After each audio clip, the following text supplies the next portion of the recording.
그리고 오늘 말씀은 창세기 4장 1절에서 10절 말씀입니다. 이 가인이 아벨을 쳐서 죽인 이야기, 이것은 너무나 잘 알고 있는 그러한 또 이야기 중 하나이죠. 죄와 은혜는 항상 같이 있습니다. 그런데 죄는 아무리 강력해도 은혜를 누를 수 없고, 은혜는 아무리 강한 죄라도 모두 덮을 수 있는 것이 은혜입니다. 초대교회의 교부였던 아우구스티누스는 죄에 대해서 궁금해하는 사람들, 죄의 근원이 무엇입니까? 죄는 어떻게 우리에게 다가왔습니까? 죄는 또 우리를 어떻게 유혹해 갑니까? 라고 묻는 제자들에게 이렇게 가르쳤습니다. 죄에 대해서 설명하려는 것은 캄캄함을 보려고 하는 사람과 같고, 침묵함을 알아들으려고 하는 것과 같다. 이렇게 대답해 줬어요. 이게 뭐냐면, 죄에 대해서, 죄를 온전히 경험하지 않은 사람은 죄가 무엇인지를 알 수 없다라는 겁니다. 즉, 죄에 대해서 설명하기란 그 죄의 근원까지 경험해 보지 못하면 그 죄의 무서움이 얼마나 큰 것인지를 설명할 수 없다. 즉, 죄라는 것은 이것이 죄구나 라고 단순히 우리가 느끼기에 이게 죄구나, 이게 아니구나 라는 건 알 수 있지만, 그 죄의 무게가 얼마만큼 무거운지를 옆에서 보는 사람이나 겉에서 보는 것으로는 온전히 설명해 줄 수 없다라고 가르친 겁니다. 이 아우구스티누스, 우리에게는 좀 더 익숙한 어거스틴이라고 부르는 이 초대교회 교부는 제자들에게 죄에 대해서 가르칠 때 나도 잘 알지 못한다 이렇게 가르쳤어요. 왜 그랬냐면, 나는 죄의 유혹에 빠지고 죄의 유혹에 넘어가는 연약한 사람이지, 그 죄를 깊숙이 경험하거나 그 죄에 빠져 삶을 낭비한 적이 아직은 없기 때문이다. 이렇게 말했습니다. 즉, 죄라는 것은 자기가 경험하지 않으면 그 무게를 알 수 없다라는 것이죠.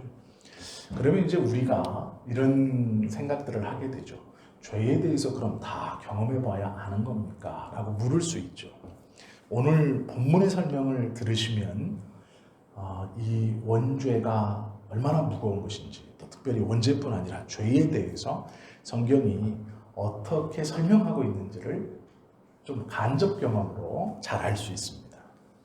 4장 1절에 보면 하와가 가인을 낳았습니다. 그런데 그 앞에 줄거리를 우리가 알고 있지만 다시 한번 알아야 됩니다.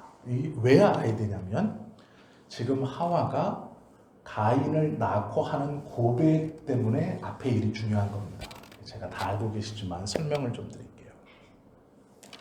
창세기 3장 6절에서 선악과를 따먹었습니다.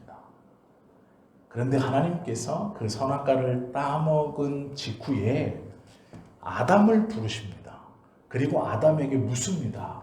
왜 이렇게 행하였느냐 하니까, 아담이 하나님이 저에게 주셔서 옆에 있는 이 여자가, 다 아시겠지만 하와는 처음에 이름이 없었습니다. 그냥 여자라고 불렸어요. 하나님도 여자라고만 불렀습니다. 즉, 하나님도 이 하와를 보시고 하와라고 호칭하시지 않았어요. 여자라고 호칭했습니다. 아담도 자기 아내를 보고 여자라고 했어요. 3장 20절에 가서야 아담이 이 여자를 보고 하와라는 이름을 붙여줍니다. 그때부터 성경은 이 여성을 하와라고 부르기 시작합니다. 즉, 3장 20절 전에는 이 하와의 이름이 없어서 여자라고만 부릅니다. 하나님도 여자라고만 부릅니다. 즉, 아담이 남자라는 뜻인 것처럼 하와도 여자라고만 불렸습니다. 이름이 없었던 겁니다. 아담이 3장 20절에 이름을 하와라고 붙여줬습니다. 이 하와라는 말은 생명이라는 말입니다. 그런데 왜 이렇게 붙여줬느냐가 중요합니다. 하와라는 이름을 붙여주고 그 하와라는 이름의 뜻을 히브리어는 어떻게 적고 있냐면 모든 살아있는 자들의 어미 이렇게 말합니다. 즉 하와라는 이 명사는 생명이라는 뜻도 되지만 히브리인들에게 하와라는 말은 모든 살아있는 자들의 어머니라는 뜻도 됩니다. 이름을 이렇게 붙여준 이유가 있습니다. 그 이유는 3장 6절에서 그들이 선악을 알게 하는 나무의 실과를 따먹고 선악을 알게 되고 죄를 범한 것을 알게 됩니다. 그리고 하나님과 대화를 나누게 되죠. 그때 하나님께서 사단에게 약속하신 게 있어요. 즉 아담과 하와를 옆에 두고 아담과 여자를 옆에 두고 이들에게 말한 게 아니라 그 옆에 있는 뱀에게 얘기했습니다. 이걸 좀 정확하게 보시면 좋은데요. 제가 좀 한번 좀 보시죠.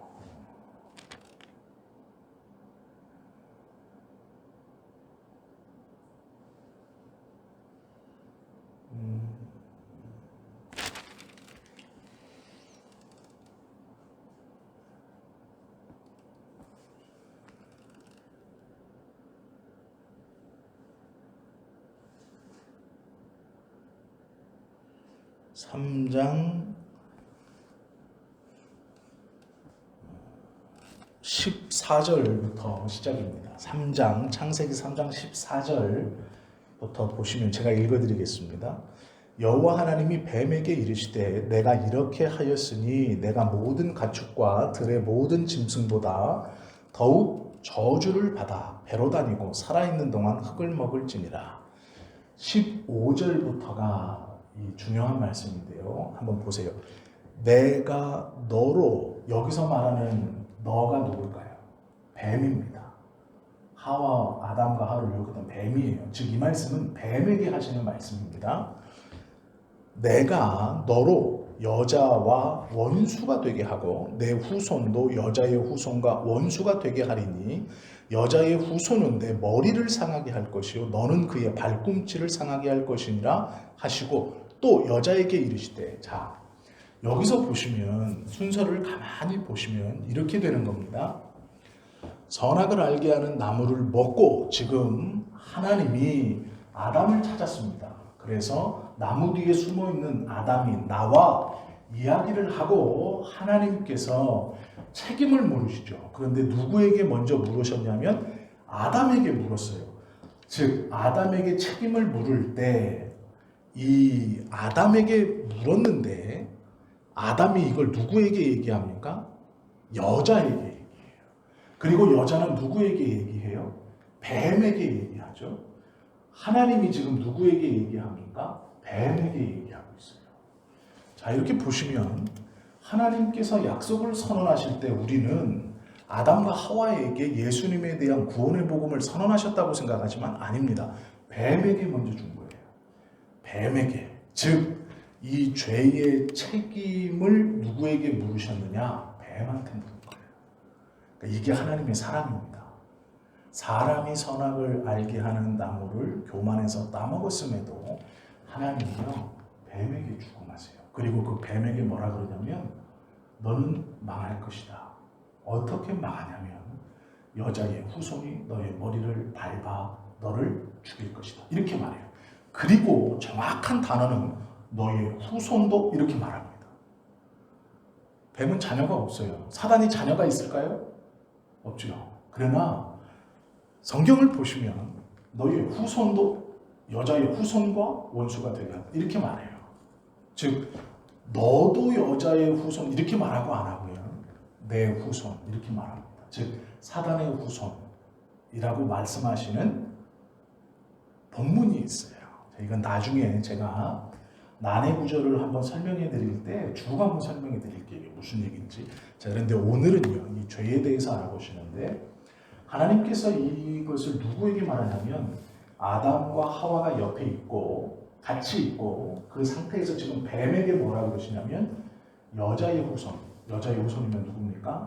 하와의 후손이 너의 머리를 밟아서 너를 죽일 것이다. 이렇게 말씀하시는 거예요.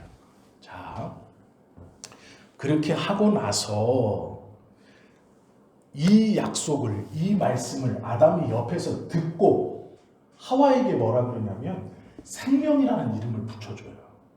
즉 그 전까지는 여자가 이름이 없었습니다. 그런데 하나님께서 뱀에게 선언하신 이 말씀, 여자의 후손이 너의 머리를 밟아서 너를 죽일 것이다 라는 이 약속을 아담과 하와가 듣고 그 뒤에 아담이 하와 여자에게 이름을 붙여주는데 생명이다 이렇게 붙여줍니다. 그리고 나서 에덴 동산에서 쫓겨나요. 자, 그리고 시간이 좀 흘렀습니다. 성경은 아담과 하와가 동침함에 아들을 낳았어요. 그런데 그 아들을 가인이라고 붙입니다. 누가 붙이냐면 하와가 붙여요. 하와가 붙입니다. 그리고 하와가 뭐라고 얘기하냐면 내가 하나님으로 말미암아 등남했다 이렇게 말합니다. 분명히 성경은 출발을 아담과 하와가 동침함에 적고 있어요. 그런데 하와는 내가 여호와로 말미암아 등남했다 이렇게 선언하고 있어요. 동침한 것은 아담인데 그렇게 해서 아이를 뵙고 그 아이가 출산했어요.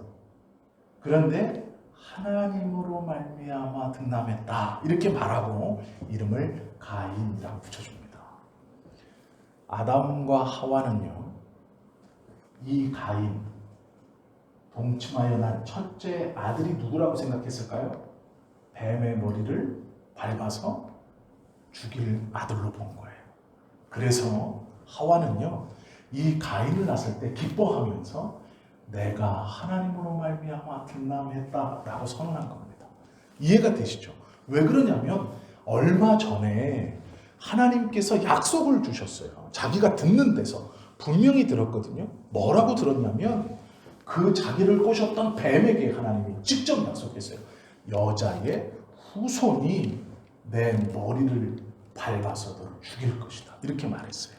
그러니 하와가 지금 처음 가진 이 아들 가인은 아담과 하와가 생각하기에 하나님께서 뱀의 머리를 밟아서 죽일 아들로 주신 자녀인 겁니다. 그러니까 하나님으로 말미암아 내가 등남했다라고 하와가 외친 거예요. 즉 우리가 비록 하나님의 말씀을 어겨서 선악을 알게 하는 나무를 먹어 하나님께 죄를 지었고 에덴 동산에서 쫓겨났지만 이제 곧 회복될 것이다. 누구로 말미암아? 가인으로 말미암아. 그래서 하와는요 너무 기뻐했습니다. 내가 하나님으로 여호와로 말미암아 등남했다라고 선언합니다.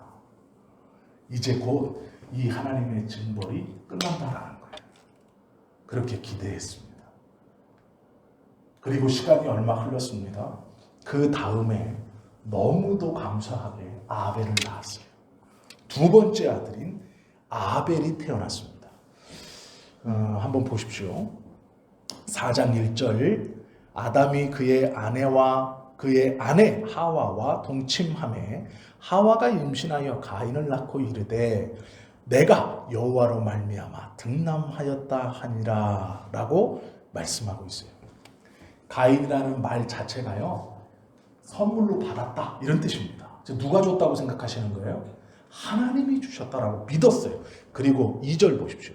그가 또 가인의 아우 아벨을 낳았는데 아벨은 양치는 자였고. 자, 아벨에 대한 설명이 있습니까? 없습니까? 자세하게? 없어요. 가인을 낳았을 때는 이름의 뜻도 기록되어져 있고 하나님으로 말미암아 등남했다라는 기쁜 소식도 있습니다. 그런데 아벨을 낳았을 때는 너무 그냥 이렇게 아무렇지 않게 쑥 넘어가 버려요. 왜 그러냐면요. 아담과 하와의 기대는 누구에게 있습니까? 지금 가인에게 있어요. 가인이 사단의 머리를, 뱀의 머리를 밟아서 죽일 자라고 그렇게 하나님이 우리에게 주셨다고 믿고 있습니다. 자, 그렇게 기대를 한 몸에 받고 있는 가인과 아벨이 이제 자라요. 성장을 하고 있습니다. 아담과 하와는 누구를 주목하며 키웠을까요? 가인을 주목하며 키웠을까요? 이거는 뭐 성경을 보면 그대로 나와 있습니다. 가인을 주목하며 키웠을 거예요. 가인은 첫째 아들이기도 했지만 그들은 약속의 아들이라고 믿었습니다. 그런데 문제는 약속의 아들이 가인입니까? 아벨입니까? 아벨이에요. 가인은 자랄수록 아담과 하와와의 기대와는 조금 다르게 행동하기 시작합니다. 왜 그러냐면 하나님께서 가인의 제사를 받지 아니하시고 가인에게 하시는 말씀이 무엇이냐면 선을 행하면, 즉 네가 왜 선을 행하지 아니하고 나에게 분노하느냐, 이런 말씀이에요. 즉 가인이 자라면서 선을 행하지 않았다라고 하나님이 말씀하시는 거예요. 가인에게 직접. 아담과 하와는 이 가인이 하나님이 주신 아들이라고, 이 저주를 끊어낼 자라고 믿었습니다. 그런데 하나님은 가인을 보고 선을 행하지 않는다 이렇게 말해요. 뭔가 좀 핀트가 빗나가고 있어요. 그리고 나서 제사를 드렸습니다. 그런데 우리가 아는 것처럼 가인의 제사는 하나님이 받지 아니하시고 아벨의 제사는 하나님 받으셨어요. 그리고 나서 오늘 우리가 읽었던 본문에서 무슨 사건이 벌어집니까? 살인 사건이 벌어져요. 가인이 아벨을 죽입니다. 자, 이 말을, 이 순서를 잘 보시면 됩니다. 왜 그러느냐? 3장 6절에서 선악을 알게 하는 나무 열매 실과를 따먹고 그들이 하나님의 약속의 말씀을 뱀과 함께 뱀에게 선언하시는 그 저주의 말씀을 들었어요. 뱀에게는 저주의 말씀이지만 아담과 하와에게는 구원의 말씀인 여자의 후손이 너의 머리를 밟아서 너를 죽일 것이다 라는 말씀을 들었습니다. 그리고 아담과 하와는 가인을 임신하고 가인은 이 저주를 끊어낼 맏아들로 하나님이 나에게 주셨다. 그래서 여호와로 말미암아 내가 등남하였다라고 기뻐하며 그 가인에게 기대를 걸었습니다. 자신의 이 죄를 끊어낼. 그러나 가인이 아니라 아벨에게 하나님은 아벨의 제사를 받으셨고 아벨을 선택하신 것이죠. 그런데 문제는 이 가인이 아벨을 쳐 죽였습니다. 즉 가인은 약속의 자녀가 아니었습니다. 하나님께서 약속하신 여자의 후손으로서 뱀의 머리를 밟을 자가 아니었습니다. 그러면 아벨이 남은 거예요. 그러나 아벨은 이 가인이 쳐 죽였습니다. 지금 아담과 하와는 그것을 보고 있어요. 봤습니다. 아담과 하와가 죽고 난 뒤에 벌어진 일이 아니에요, 이 일이. 그러면 이제 하나님께서 주신 약속의 자녀는 없는 겁니다. 이해가 되시죠? 자, 그런데 가인이 아벨을 때려 죽인 이유가 있습니다. 우리는 가인의 제사를 받지 않으셨고 아벨의 제사를 받아서 가인이 분해서 아벨을 때려 죽였다라고 생각합니다. 그러나 그게 아니에요. 성경을 가만히 보시면 가인이 분노하는 대상이 누구냐면 하나님입니다. 왜 그런지 아십니까? 동생의 제사를 받고 내 제사를 받지 않은 분이 누구예요? 하나님이에요. 그런데 그 하나님께 분노함을 쏟아내지 못하자 그 분노함이 누구에게로 간 겁니까? 아벨에게로 간 거예요. 이것을 이 사건을 정확히 보면 이렇게 된 겁니다. 가인의 분노는 아벨에게 쏟아진 게 아니라 하나님을 향해 있는 거예요. 내 제사를 받지 않아? 그 하나님께 분노한 겁니다. 아담과 하와는요, 지금 그걸 보고 있어요.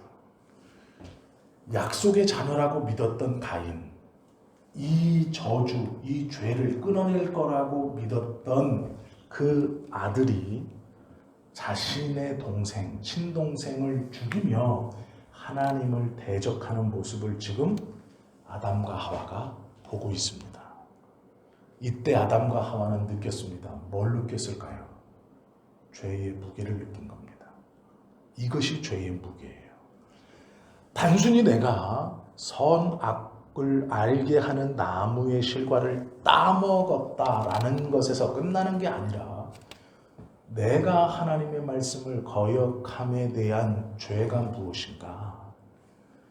하나님의 약속의 아들이라고 믿었던, 그 기대를 한 몸에 받고 자랐던 그 아들 가인이 하나님의 선물이라고 믿으며 키웠던 그 총애를 받던 아들 가인이 하나님께서 선택한 아벨을 때려 죽이는 것을 보면서 아담과 하와는 이것이 죄의 무게이구나라는 것을 보는 것입니다.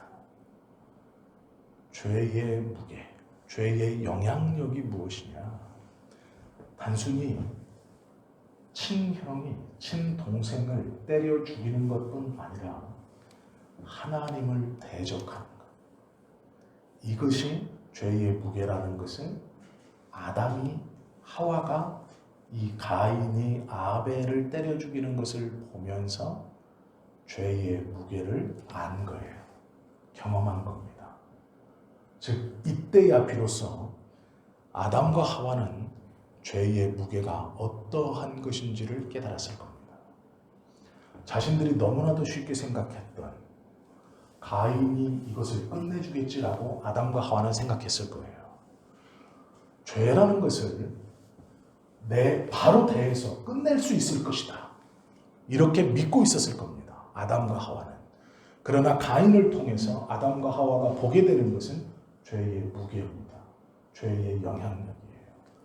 동생을 쳐 죽이는 잔인함과 하나님을 대적하는. 아버지 아담은 죄를 짓고 나서 하나님이 두려워 숨어 있었습니다. 그런데 그 아들 가인은요, 동생을 때려 죽이고 나서 숨지 않아요. 내 아우 아벨이 어디 있느냐라고 물으실 때 그가 하나님 앞에 뭐라고 대답합니까? 내가 내 아우를 지키는 자입니까? 또박또박 대들어요. 자기 아버지는 죄를 범하고 두렵고 부끄러워 숨었었습니다. 가인은 숨지 않아요.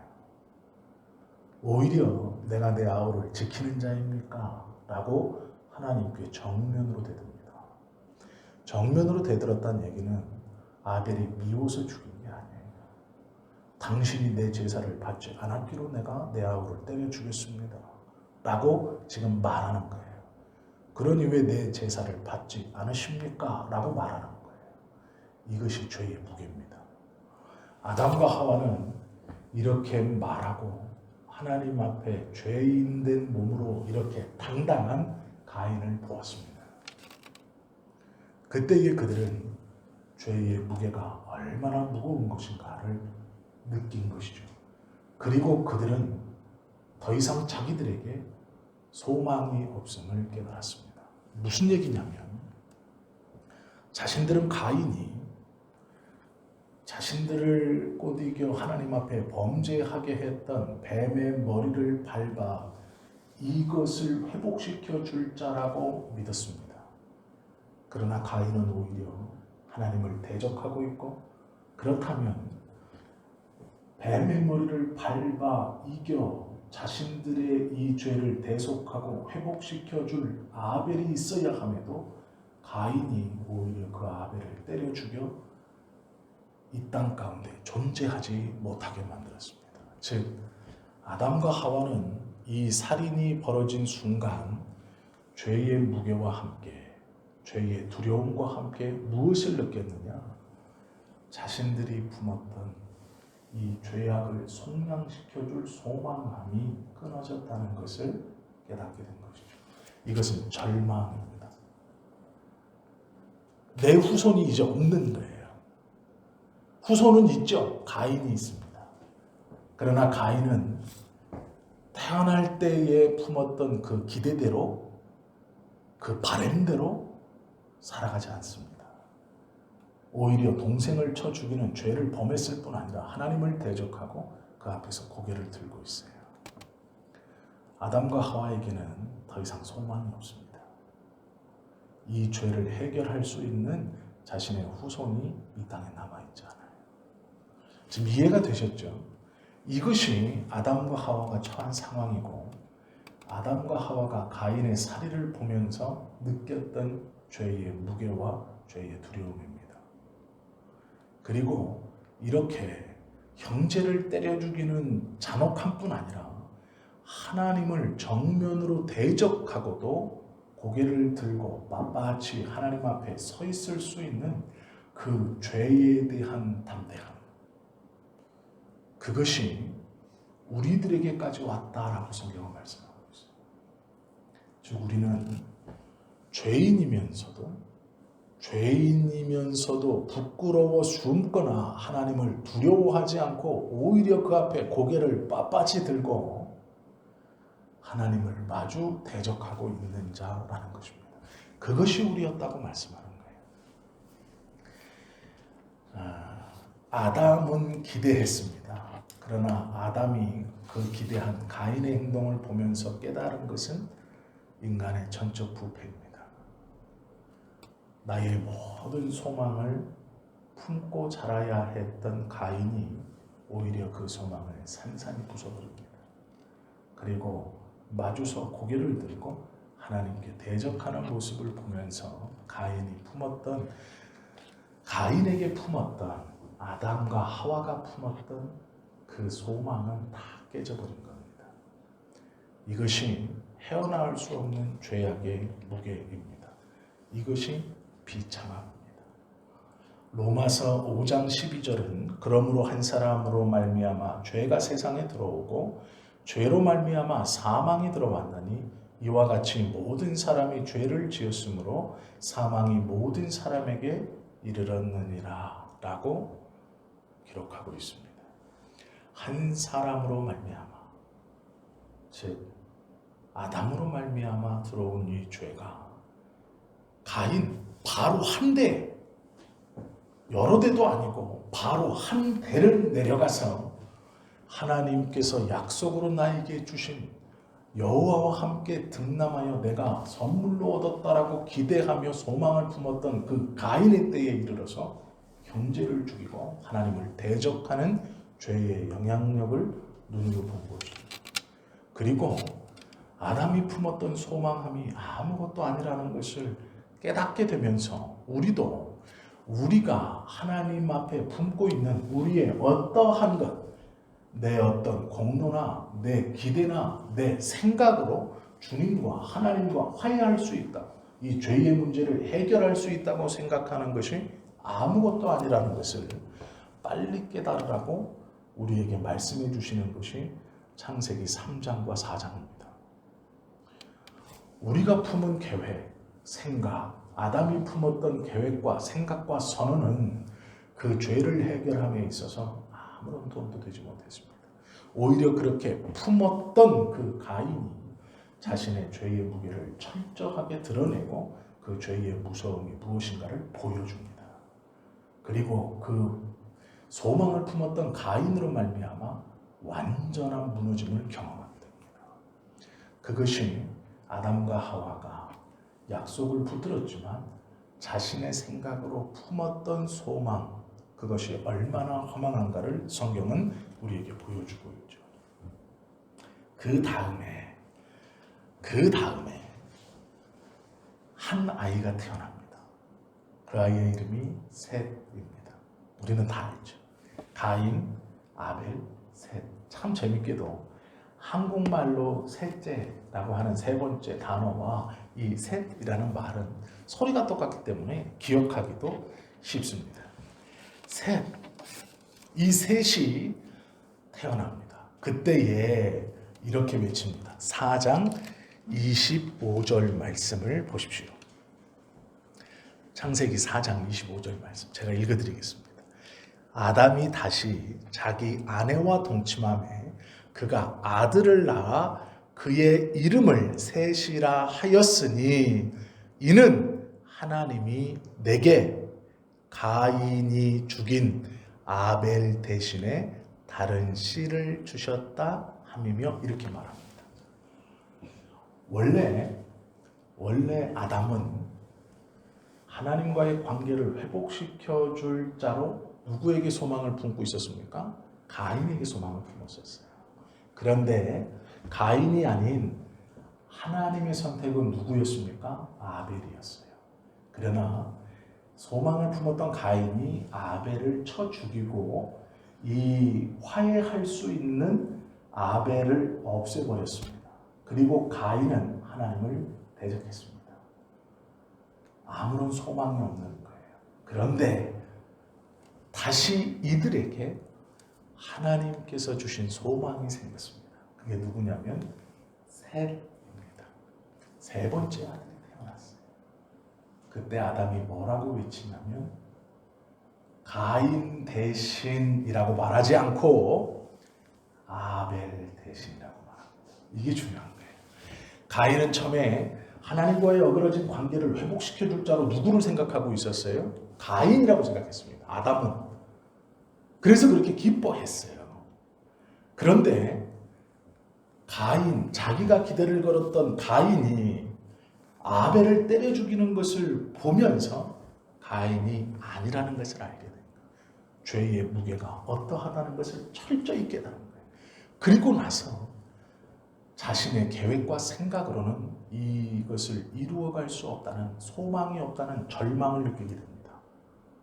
그때에 하와의 배가 다시 불러옵니다. 그리고 아들이 태어났어요.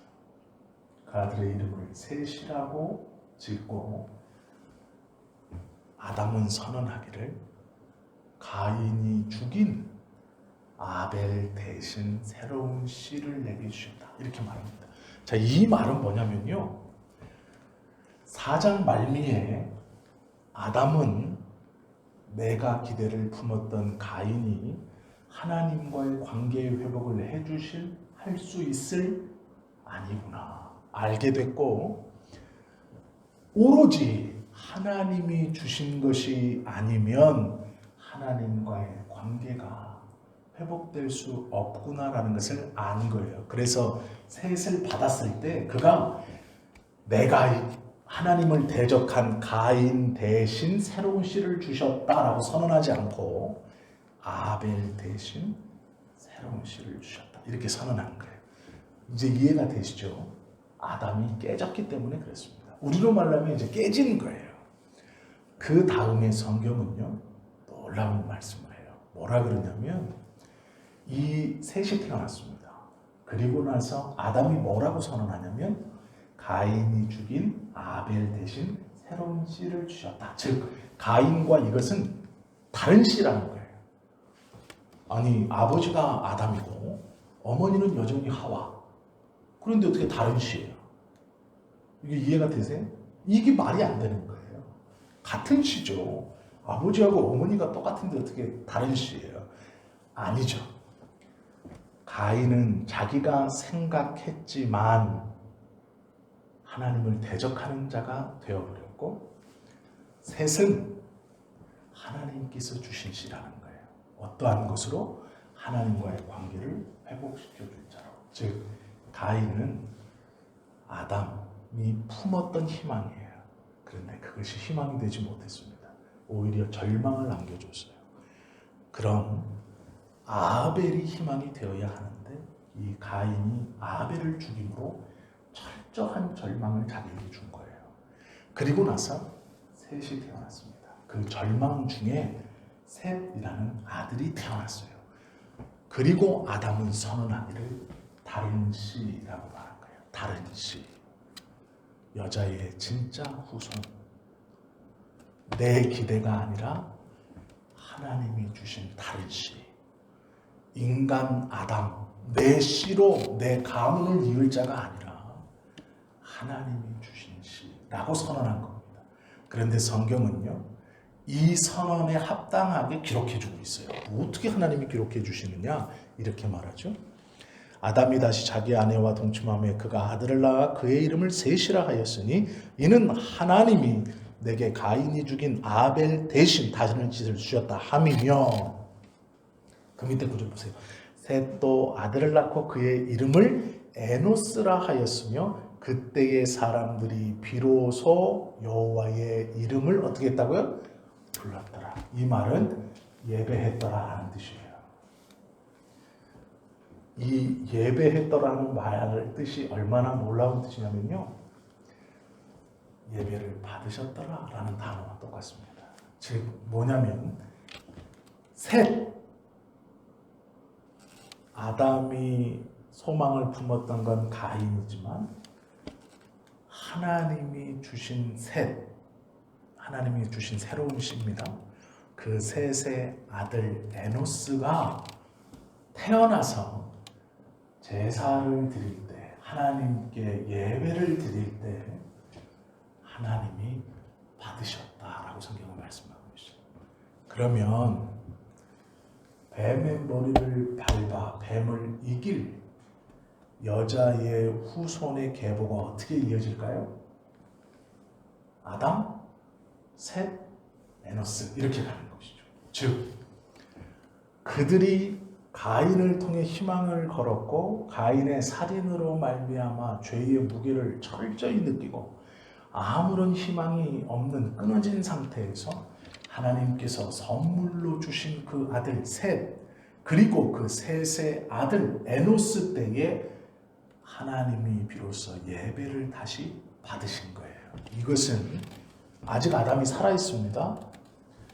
하나님과의 관계가 이제 회복되어지는 상황인 겁니다. 보세요. 아담이 품었던 희망은 가인이에요. 즉 하나님과의 관계에서요, 우리가 계획하고 희망을 갖고 있는 것은 어쩌면 아무런 소망함이 없다는 겁니다. 그걸 알아야 돼요. 오로지 하나님과의 관계 회복은 하나님이 주셔야 되는 거예요. 우리는 이것을 은혜라고 말합니다. 하나님이 주셔야만 할 수 있는 거예요. 신약에 오면 이렇게 말하고 있어요. 신약에 오시면요, 누가복음에선가 제가 한번 읽어드릴게요.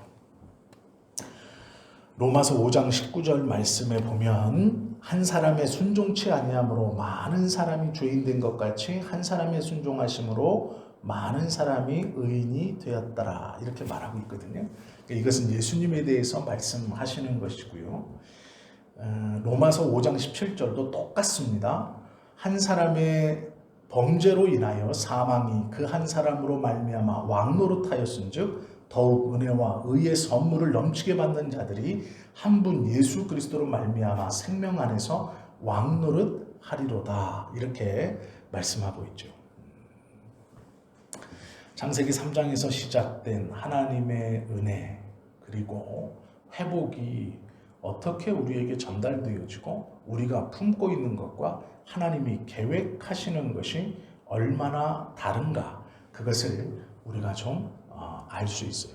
누가복음 3장 38절에 보면 예수님의 족보를 이렇게 쭉 기록하고 있습니다. 그런데 거기서요, 그 이상은 에노스요, 그 이상은 셋이요, 그 이상은 아담이요, 그 이상은 하나님이라, 이렇게 말하고 있어요. 즉 예수님의 족보를 기록하면서 누가복음 3장에 예수님으로부터 거꾸로 올라가거든요. 그런데 그 거꾸로 올라갈 때의 순서가 에노스, 셋, 아담, 하나님, 이렇게 예수님의 족보를 잡고 있어요. 그렇다면 창세기 3장에서 선악을 알게 하는 나무를 3장 6절에 먹으면서 죄인 되었고, 아담과 하와와 뱀을 세워놓고 하나님께서 뱀에게 저주하며 약속해 주신 여자의 후손이 너의 머리를 밟을 것이다 하는 그 여자의 후손은 누군가요? 예수님이시죠. 그러면 그 예수님의 위로 올라가면서 시작되어지는 족보에 아담 다음에 아담이 품고 있었던 가인이 기록된 것이 아니라 셋이라고 기록되어 있습니다. 그리고 그의 아들 에노스라고 기록되어 있어요. 즉 3장에서 약속해 주신 여자의 후손은 예수님이신데, 그 여자의 후손을 있게 하신 것은 인간 아담의 기대가 아니에요. 그의 생각이 아니었어요.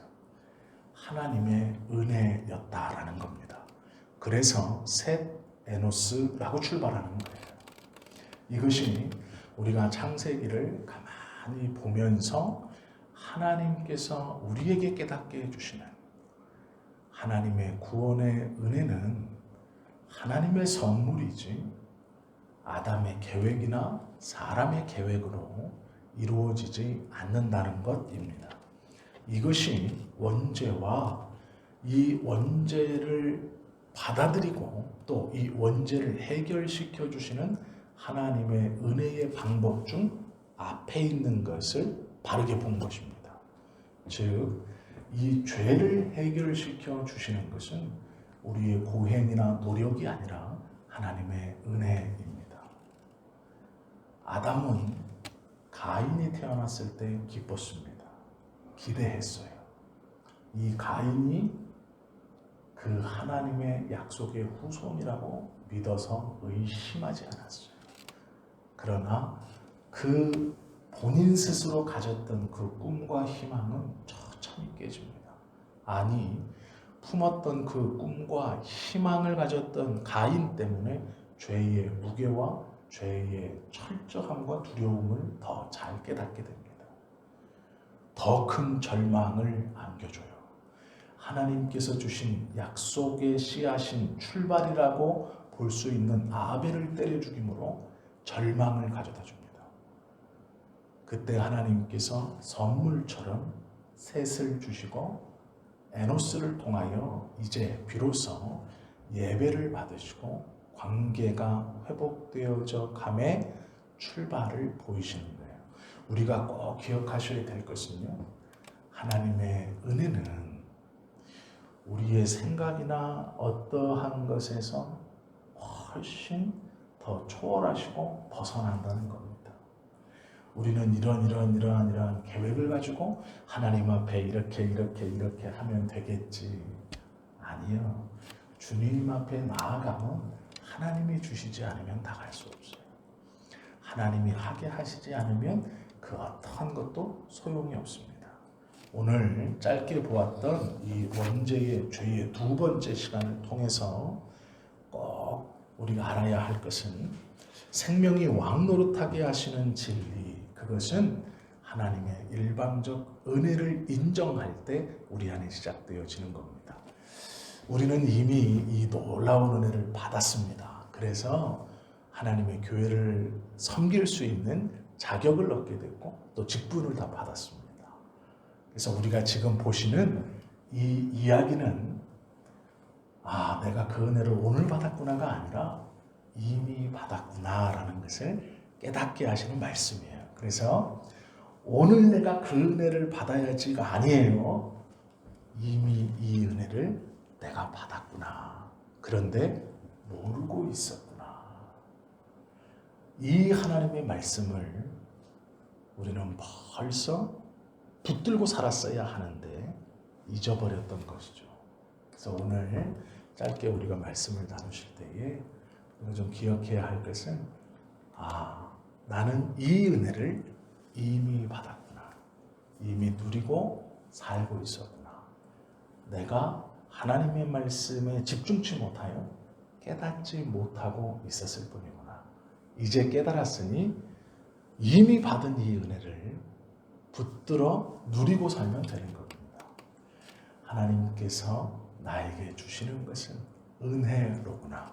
과거에도 그랬고 지금도 하나님의 은혜로만 생명이 내 안에 그리고 사망이 내 밖으로 나갈 수 있다는 것은 기억하시면 됩니다. 그리고 그 은혜를 달라고 기도하시는 게 아니라 누리고 계시니 그것을 붙들 수 있도록 기도하시면 되는 것입니다. 이 은혜를 기억하는 우리 모두가 되시기를 예수님의 이름으로 축원합니다. 기도하시겠습니다.